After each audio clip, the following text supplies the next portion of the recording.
Interview Emily J. Bushman on Big Anime, her delicious how-to book. If you ever thought some food in an anime looked specially food good, you're not the only one. Big Anime, written by Emily J. Bushman and published by Simon H. Custer. It's out to help you make your own anime baked goods. Bushman talked to Otaku USA about how he earns a rest, and baking and anime came together, how she made the different recipes, and how she shares her anime-inspired foods in Japan. How did your interest in baking anime originally combine? When I was in college, I had a friend, Miles Thomas Anderton, who convinced me to give food blogging a shot. We were talking about our summer plans, and I confessed that I felt I needed a project and I was thinking about doing something along the lines of Julie and Julia. I would cook my way drawing all the foods I saw in anime and manga and document my journey. I always loved cooking. My mother and grandmother taught me all their tips and tricks, and knowing how fun and fulfilling cooking could be, it sent shivers down my spine to see how all my friends ate in college. I distinctly remember my friends joking about their trash meals, where they put everything in the fridge on a plate with some boiled instant ramen, just the noodles, no soup, and go to town. I wanted to inspire my friends to try cooking a little more for themselves, and draw the best way to do that would be draw our shared interest in anime. I expressed my hesitation to Miles. It seems like a huge undertaking, but he persuaded me to go for it. It's a niche that should be filled. He professed and he was right. I find my audience, and from there the rest is history.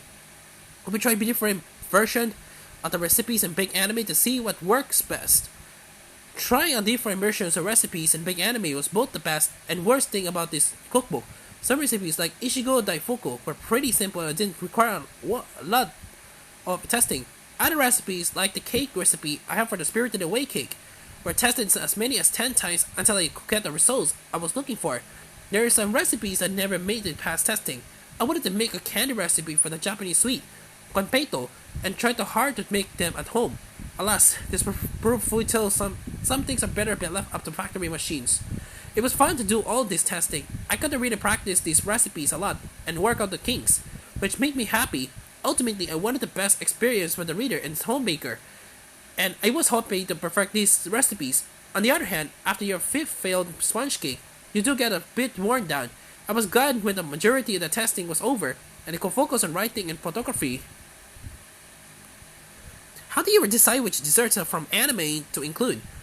This wasn't actually as difficult as one might think. I started by making a list of all the anime desserts I could find, and I had a cross-check that none of them show up in any of Simon Custer's other anime-based cookbooks. From there, I narrowed down my list to the best, most substantially recipes. Surprisingly, compared to savory foods, there aren't all that many desserts, so we didn't have much cutting to do.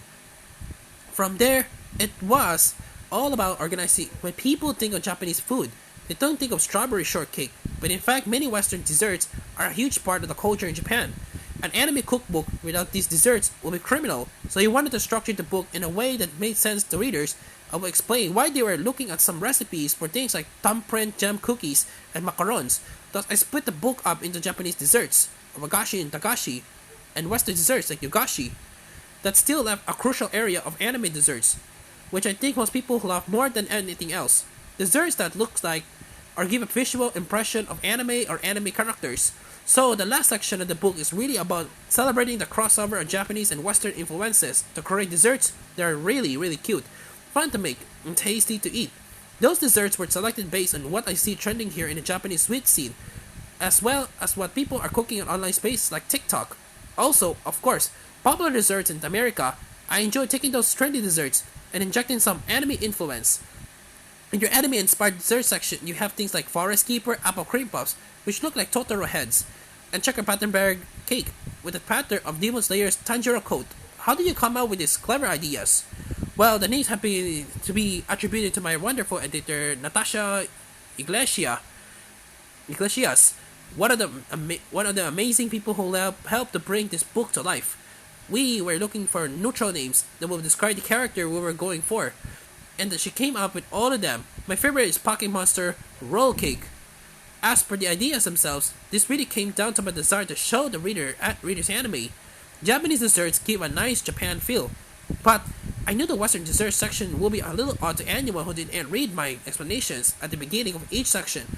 I wanted the final chapter, the book combined these two influences, as many cooks already do in Japan, and also give people a really stunning visual of anime. It was my favorite section to create. I love doing anime-inspired desserts, and so it was totally up to me to take influences from anime and spin them into something tasty and delicious. I love being creative with the Forest Keeper apple cream puffs. For example, I just tried to imagine what flavors will Totoro, the inspiration for this recipe, enjoy. Hence the apple cream filling.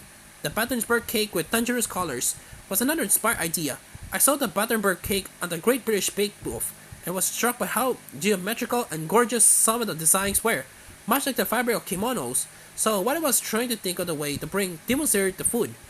Tanjiro's iconic coat stood out and I knew I had to turn it into a cake.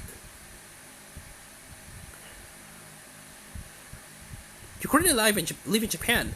Did you share your anime-inspired desserts there? And if you do, what's the reaction? I do. I work at a school here, and my roommate at the time worked at the language school. So we both forced our co-workers to take desserts off our hands. It was great. Tons of positive reviews from everyone. But the more decorated desserts always went over incredibly well. Many people here recognize the characters, so they love seeing them. And desserts the ways they could world normally see them. Baking at home is also somewhat rare here in Japan, since most people don't have ovens. So I always got a lot of operation for my baking goods. People are always really impressed when you bring in a well-made, beautiful treat. It's especially rare in Japan, so I always receive some enthusiastic takers for my sweets.